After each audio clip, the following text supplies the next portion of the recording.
le jingle.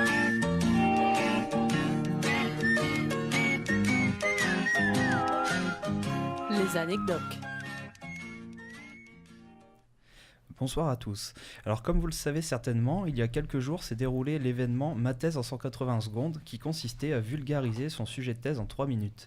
Il existe un autre concours de ce genre qui consiste aussi donc à vulgariser son sujet de thèse. Est-ce que vous avez une idée ? En dansant. Exactement. Voilà. Merci pour le suspense, Barbara. Non, mais je trouvais tellement bien. J'avais vu des trucs, c'est juste génial. Je vous invite à aller voir, c'est top. Exactement, ça s'appelle donc Dance Your PhD ou Danse ton doctorat en français, donc qui a été lancé il y a 8 ans par la revue Scientific Science. Et en fait, donc sous forme de vidéo, le doctorant va raconter en dansant, donc avec des petites annotations dans la vidéo, son sujet de thèse et ce qu'il fait exactement. Donc par exemple, en 2016, donc Evgeny Sogorin, qui a remporté le premier prix dans la catégorie chimie, où il a expliqué le fonctionnement des ribosomes en dansant. Donc je vous invite à aller voir ces vidéos, top, hein. c'est vraiment très sympa à voir. Moi, je lance un appel à Clermont. J'aurais bien aimé qu'on monte ça, en fait, Dan sur PhD, mais j'ai pas trop été soutenue dans l'idée. Personne n'a envie d'avoir l'air ridicule à ce point-là. Mais Ça je doit pense être que ça. c'est un concept. Mais c'est un concept intéressant et je vous invite vraiment à aller voir ces vidéos, elles sont vraiment très sympas. Camille, toi qui as fait ma thèse en 180 secondes, tu veux pas la faire en dansant l'année prochaine ? Eh ben peut-être l'année prochaine, oui. Ah, on a déjà un Si volontaire. vous voulez Leader, voir c'est déjà Barbara danser sur sa thèse, Ouais, mettez en génial. place ce concours-là. Bon, très bien. Maintenant, je vais vous parler en fait de la thèse, donc de manière générale.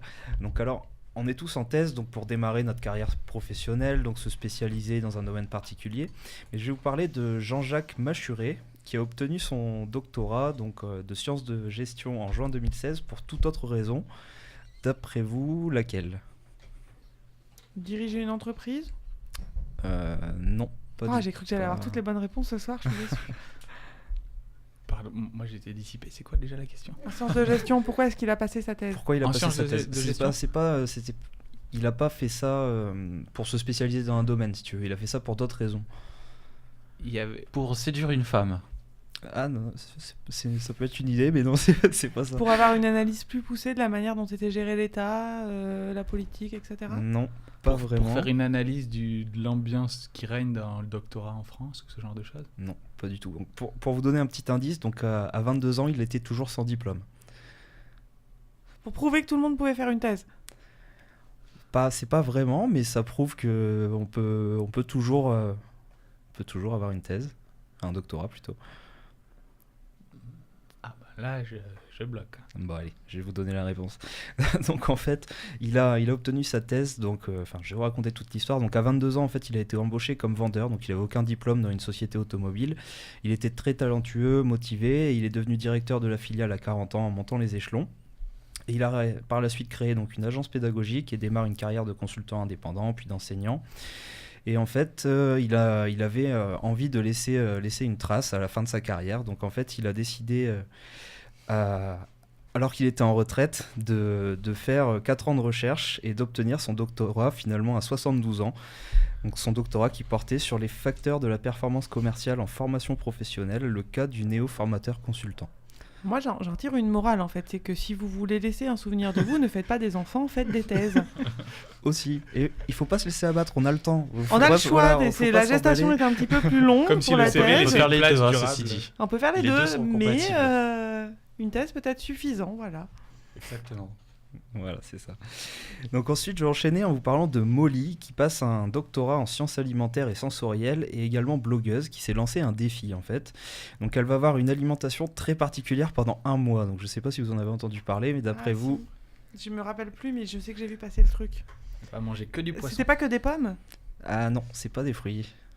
Que des patates ? Non, ça Non. c'est seul sur Les Mars. insectes. C'est plus gras, faut penser à un truc des gras. McDo Non, Mais, pas des Non, ça, ils fast font food, déjà ça mais, dans la vie courante. Ouais, il y a déjà eu ça.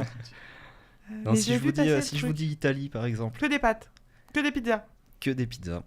Voilà, Cool. donc en fait, C'est vrai qu'elle sort. son défi, c'est de prouver qu'on peut se nourrir exclusivement de pizza sans prendre un seul gramme pendant 1 mois. Ah, mais j'ai la preuve. Hein. Tu Ça a déjà été fait. pourras partager pendant ton plus d'un expérience avec elle, hein, éventuellement. Tout dépend de la pizza que tu choisis, quoi. Donc voilà, Oui, c'est ça. voilà. Donc elle explique qu'elle fait des pizzas très variées avec beaucoup de légumes, mais elle en mange au petit déjeuner, le midi et le soir. Et elle fait beaucoup de sport à côté. Et après 2 semaines, elle avait perdu elle avait perdu 900 grammes. Donc voilà, comme quoi, a priori... Forcément, au bout d'un moment, t'en as marre et tu manges plus de pizza, Oui. tu manges plus rien. C'est Quoi. ça. Oui, voilà, c'est Ouais. ça le problème, je pense. Il faut innover, mais c'est un peu compliqué. Et je vais terminer par une dernière anecdote. En fait, donc, avant d'être en thèse, je pense que pour la plupart d'entre nous, bon, il y a des exceptions, il y a des ingénieurs par exemple, mais on a tous obtenu un master. Et je vais vous parler de Peter Smith, qui a obtenu un master in business, donc à l'université américaine de Londres.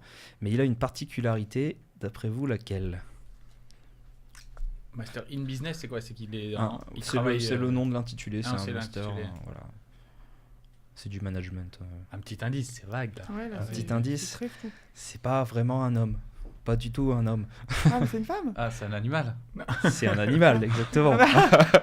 Non, mais ça aurait pu être une femme avec un nom d'homme et qui, tu Oui, vois. oui, Non. Non, C'est non. un chien. C'est un chien, exactement. Alors bon, c'est en fait, Mais il était C'est- commercial avant d'avoir sa thèse. voilà, c'est assez Ah. particulier. Donc en fait, Il y a des hommes qui sont pas capables de faire tout ça. Hein. il y avait. En fait, cette université était accusée de donner des faux diplômes. Donc, en fait, pour prouver ça, donc il y a une équipe de journalistes de la BBC qui ont envoyé un faux CV justifiant 15 ans d'expérience dans le domaine et 50 livres de frais d'inscription. Donc, en fait, pour l'inscription, il fallait une photo et les photocopies des précédents diplômes qui n'ont pas été transmis puisque c'est un chien, donc il n'en avait pas. Et en fait, il a eu une réponse très simple. Donc, en fait, en se basant sur sa précédente expérience et sur les 4500 livres nécessaires pour être inscrit, il allait obtenir son master. Donc en fait, c'est pas là. En fait, il y a eu une enquête par la suite qui a prouvé qu'il y a beaucoup de diplômes qui ont été fournis par cette université, dont Robert Hawkes, un psychologue à Birmingham, qui a obtenu, qui a été diplômé d'un doctorat alors qu'il avait commencé 5 mois plus tôt.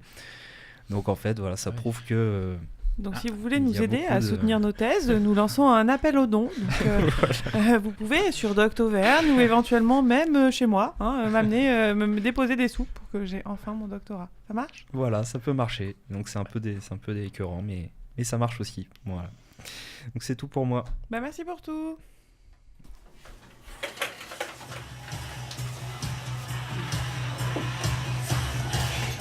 Moi, ça marche bien, hein. Je suis une vraie fan et en plus, j'ai vraiment fait 6 ans de thèse. On va peut-être pas regarder. Hein.